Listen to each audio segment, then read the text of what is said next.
Good morning, it's the 31st of October and I'm Sharad Kutan for BFM's Morning Headlines. First we look at Berita Harian and Harian Metro. They both carry a story about pilgrims returning from the Hajj. They were killed just before arriving home. Rather sad story. It's curious how the Malaysian media reports on death. Another story of death was the murder of a young man, Dixon Wong, in SS5. His story is carried in the Malay Mail. Now, Sina Harian, as you would notice, also has that story, Tragedy Balik Hajj. But the more important story really relates to the upcoming by-election Sungai Limau in Kedah. One of the questions that are not being asked really is what significance does this by-election have? Is it a barometer on politics in Kedah? And will it be in fact a signal about how Kedahans feel about the former administration, the administration led by the Pakatan Rakyat in particular PAS? They did a rather bad job by some accounts and lost the state in the last general election.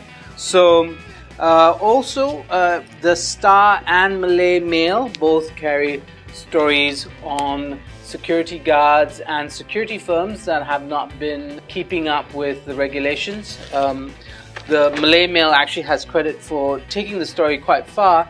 Yesterday they ran a story about the firm involved in the murdered teller case. It was ordered closed, but they showed that in fact the firm continued to operate. It's now been named, which is now the thing. The media was very coy, and so were officials, about which company this was, and it's Kawalan Prima, emblazoned on the front pages of the Malay Mail. So there you have it.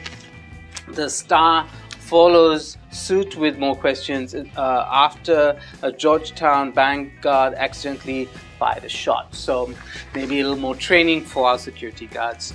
The Sun has a story in the war against corruption in Malaysia, ex-DG found guilty. This is the former chief of immigration, and he was fined 60,000 and jailed 6 years.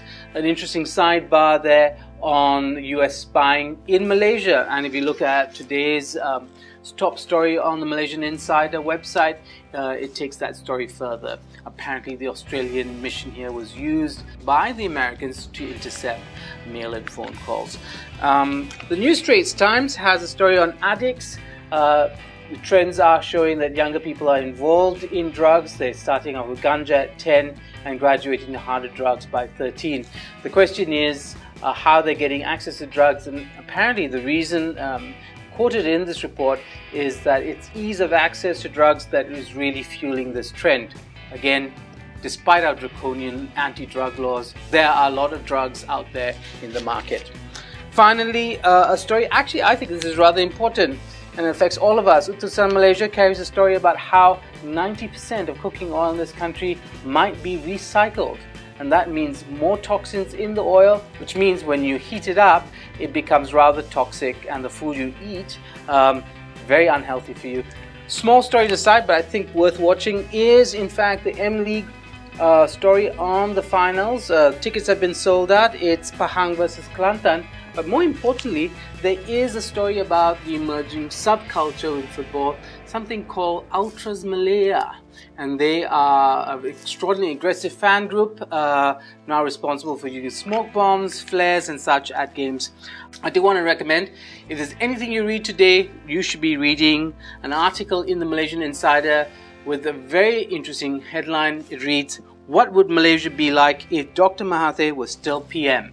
And that's by Eileen Ng. Thank you very much. That's all I have for you this morning on BFM Headlines. I'm Sharad Kutan, BFM 89.9.